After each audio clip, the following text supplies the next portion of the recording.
It's a new year, and we have a new season ahead of us. So let's dive into the patch notes and see what we got in store for us. First off, Happy New Year's again. I'm a little hungover from last night, if I'm being honest.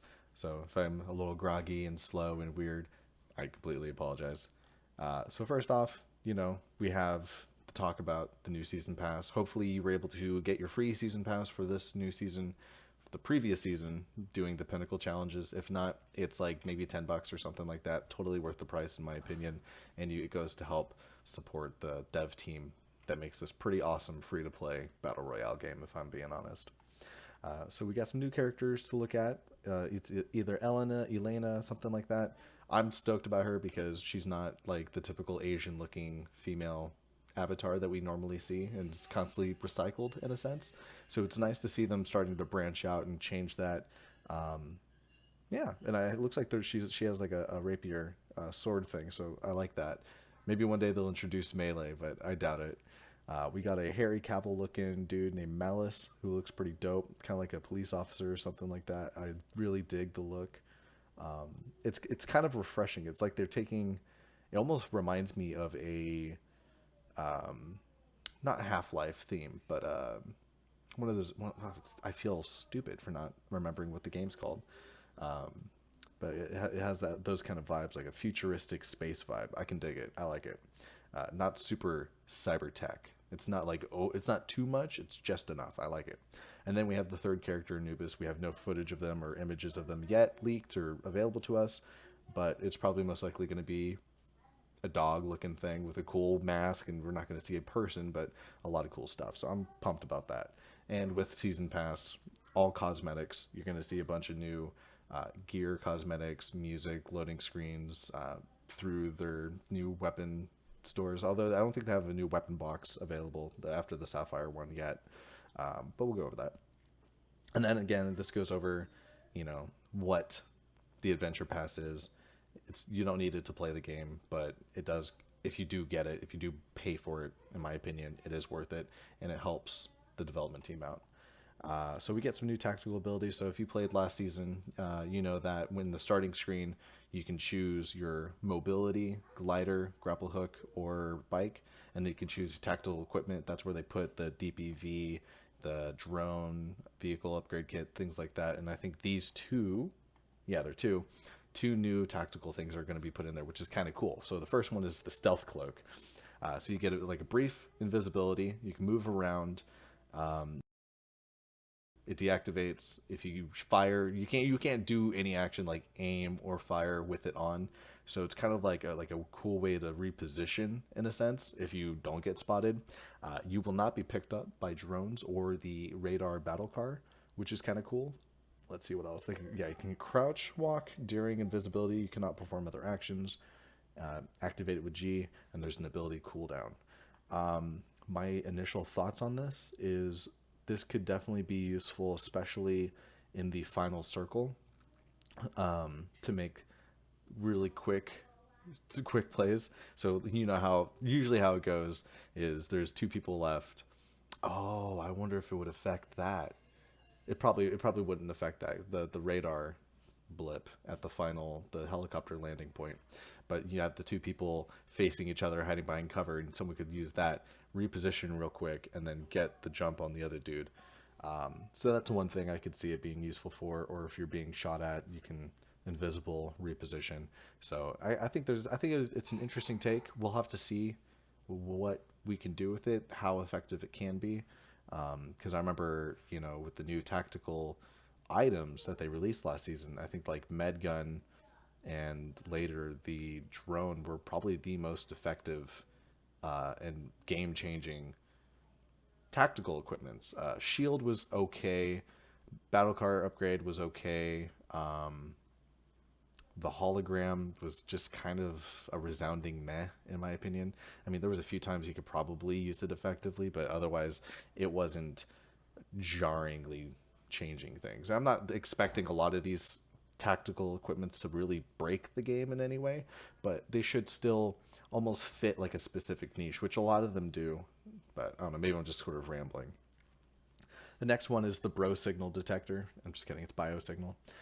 Pretty much it throws down like a ground tremor that detects people, and it's kind of like the grounded version of the drone. It's a small area that you can smack it into the ground, and it lets you know who is in the vicinity. This will track the stealth cloak people. It will not reveal you, but it will warn enemies that they've been revealed, and they'll mark them around you briefly, so you get an idea of their position. This could definitely be useful for those situations where there's like a weird rock cover, and there's two teams on either side. So someone can do that, and they can see if they're going one direction or another, or if they're trying to split, and then the player and the team can communicate that, decide if they want to swing around both ways or one, and then catch the other team off guard. It does go on cooldown after use, just like all the other tactical equipment, and I think both are kind of exciting. I'm looking forward to using them and testing them out. So we got new landmarks. We got the Campbell shooting range. It's an abandoned facility, and it's filled with close quarter combat, training grounds, shooting targets, and vegetation. Lots of vegetation. We love our vegetation, don't we, guys? Yes, yes, yes, we do. Are you ready to jump in for an epic training session? Totally, my guy. Totally. Gameplay changes. So drone duration has been slightly increased, but the cooldown has been doubled. So you're not going to be able to throw drones up as much, but at least you get a little more time on the drone, which is fine. Mini SUV radar cooldown has been doubled. Reduced the damage taken by hitting objects when riding the BMX bike at high speed. I got a good clip of me hitting a rail at 100 miles an hour and dying instantly. That was pretty fun. In first person mode, removed the default camera angle reset after getting off the BMX. Interesting. Removed 4 high tier loot zones. Sorry guys. Fisherman Town, Resort, Ocean Park, and Artog City are gone. But they have been replaced, most likely, with Campbell Shooting Range, Emma Island, the drilling platform, and the tidal power station. So we're looking forward to seeing those. Me personally, losing Fisherman Town is kind of hard because we already lost because we had the hospital change, and then we're just losing it all now. And I know me and a couple of my buddies are probably going to be pretty upset about that, but we're looking forward to it. Free Mosin Nagant weapon skin glory days. So usually what they do at the start of every season, at least what they did like recently, is you log in, and in 14 days you complete daily tasks. You get points for completing these tasks. You get points for logging in. You get the free skin. And you know, I'm a fan of the Mosin Nagant. I personally love it, and that looks like a very beautiful, yummy skin. So I'm gonna get that for myself. New Year login rewards. If you log in, you get the cool little pendant of 2020 Happy New Year and the SUV appearance, which looks pretty sleek. I love the color patterns we got going on here. The color cohesion looks nice. Season 7 supporter awards or rewards. So purchase an amount of E-points, and they give you some cool stuff. You get a cool MP5 skin, and you get a pink mini SUV. You know, I probably would rock that. I'm not gonna lie. I don't know which one I have right now, but I would probably rock that if I'm being honest. Then they have the new Lucky Draw season 7. I think they have like 1 or 2 lucky draws every season. So this is going to be the first one. It's going to go for 29 days, ending on January 29th. So you put in points and you get a random reward. These are some of the rewards. Well, these are the skin overrides that you're going to get. Can't get them anywhere else.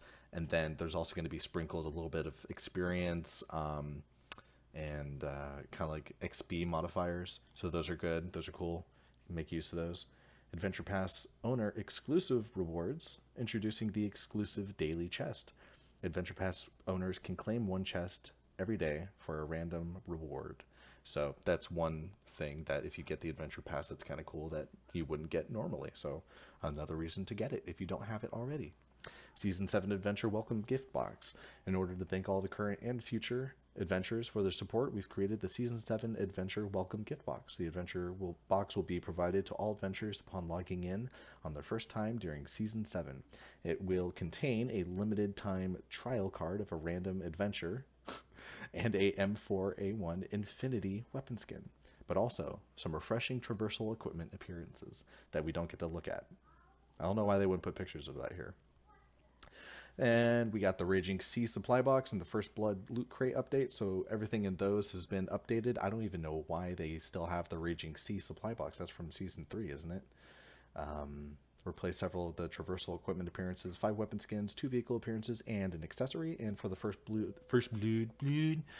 blood loot crate, replaced a set of traversal equipment appearances. So nothing to write home about, but change is good, I guess. Leaderboard statistics have been reset, so sorry PT, you were in the top 10. Now you're back down with the rest of us scrubs, but I'm sure you will get back up there, and everyone else too. Battle Buddy systems, Season 7 updates. So to celebrate the launch of Season 7 and to allow players more exclusive rewards with their friends, updated the rewards of the Battle Buddy invitation system. All player Battle Buddy lists and Battle Buddy relations have been reset with the launch of Season 7. Players are welcome to continue recruiting new Battle Buddies in the Season 7 to join your adventures. So pretty much it's like, if you have this personal link, you send that to someone, they use it, they come join the game, and you get rewards for it. So, it's usually cosmetics, and sometimes I think at the end it's like a couple EP points, which is what you, with the in-game currency, you can buy stuff. So that's kind of cool if you have that. I don't think I've ever actually used it. I probably could put one here in this video right now and make bank. Maybe. I don't know. Maybe I can finally complete it for the first time, but I'm not too enthusiastic about it. Bug fixes. There was an issue with Mobula's character style appearance was incorrect. I believe that was last season's scuba diver looking dude, or one of those guys, where you would pick the variety of appearances and they would all look the same. Fixed an issue where characters did not take out their weapons automatically after landing with the glider. Thank you. I can't recall how many times I landed with a glider, someone's in front of me, and I'm like, I don't have a gun. So that's nice that they finally fixed that. Hopefully it is actually finally fixed. Fix an issue with the camera would suddenly shake when the character crouched from the standing position in first-person mode. I'm a filthy third-person player, so I would know nothing of it. Fix an issue where the weapon animation was playing incorrectly when using sniper rifles in some cases. Interesting. Fix an issue where moving vehicle models had incorrect black shadows. Racist. Fix an issue where the default MK12 weapon model was slightly incorrect, whatever that means. Fix an issue where the Scorpion's bolt did not move when firing. It's like an animation issue, doesn't matter. Fix an issue where Stella's hair texture was incorrect when using the low graphics quality. Fix an issue where lighthouse models were displayed incorrectly when using the low graphics quality. It reminds me of the time when someone shared a picture, I think it was on the Reddit, where they had the low quality graphics, and they were far away from, I think it was harbor, and it just looked like a bunch of crabs on the ship with their claws. I thought that was kind of funny. Fix several incorrect collisions, invisible walls, net collision data errors on the map, so you're not going to be tripping on non-existent things. So it's always good. So yeah, that's Season 7 in a nutshell. I try to make this as short as possible. What are your thoughts on the new tactical equipment? What are your thoughts on the new characters? I'm excited about, most of it. I'm fairly optimistic, and I'm ready to get right back into the game with a bunch of my friends again and, have fun. So hopefully we see you on the battlefield. Whatever, things that people say, to rile up the community, all that good stuff. Again, Happy New Year. Hope you're good. Hope you're safe. Be safe. Travel safe. Don't do anything too dangerous, but if you do, record it so you can become famous on the internet. Don't do that. Don't take my advice. Don't listen to me. Do as I say, not as I do. And thank you for watching. We'll see you next time.